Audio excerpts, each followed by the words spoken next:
At my sister's wedding, my parents demanded my penthouse. When I refused, my mother hit me. That was the moment I decided to take revenge. It started at the reception. Dad cornered me near the champagne table.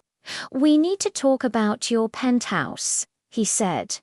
Mum stood beside him, eyes sharp. "It's too big for one person. Hannah and Kyle need somewhere to live." I blinked. "You can't be serious." To answer, a slap.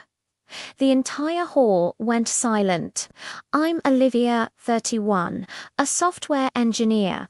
I worked 6 years, saved every dime, bought my dream penthouse, floor-to-ceiling windows, art studio, city view.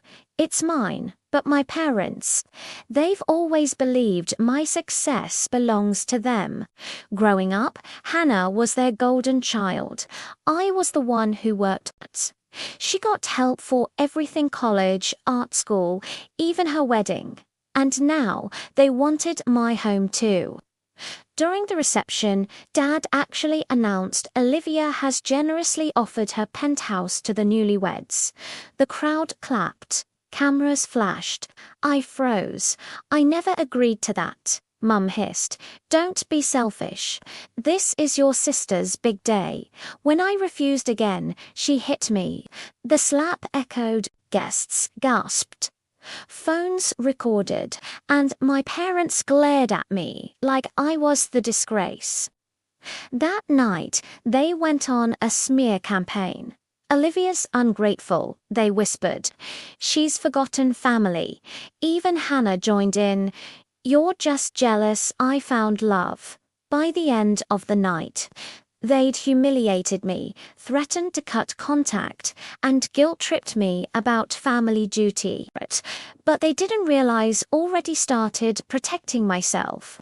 For months, I'd been documenting every call, every threat, every guilt trip.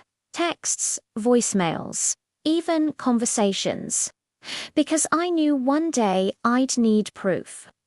I stepped outside and called my best friend, Sarah. "She's a lawyer." "They hit me tonight," I whispered. "They're demanding my property again." She said, "Stay put. I'm coming." 20 minutes later, Sarah arrived, blending in like another guest, but with a recorder and a plan. We stayed close as my parents ranted, threatened, demanded. Then Dad shouted, "We deserve that apartment more than you do."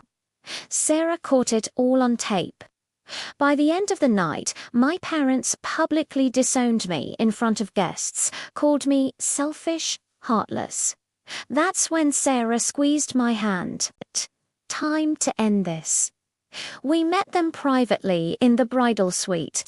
I hit play on my phone, their own voices threatening me for months.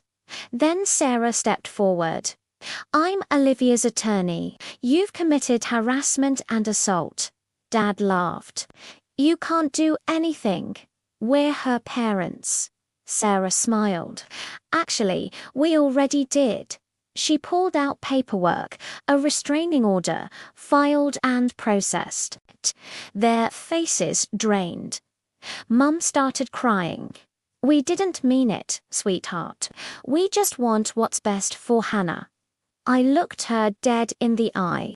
What's best is learning that actions have consequences. That night, they were served, and for the first time in my life, I felt safe. The fallout was brutal but freeing. They faced legal charges for harassment and assault.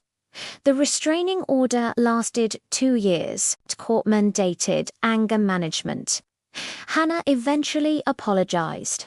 She realized our parents had used her wedding to control me. We rebuilt our relationship without their toxicity. Now, my penthouse is my sanctuary. My walls, my rules, my peace, and my story. A reminder that even family can cross lines, and you have every right to protect yourself. If you've ever been shamed for having boundaries, Hit that subscribe button, because in this space, your story matters.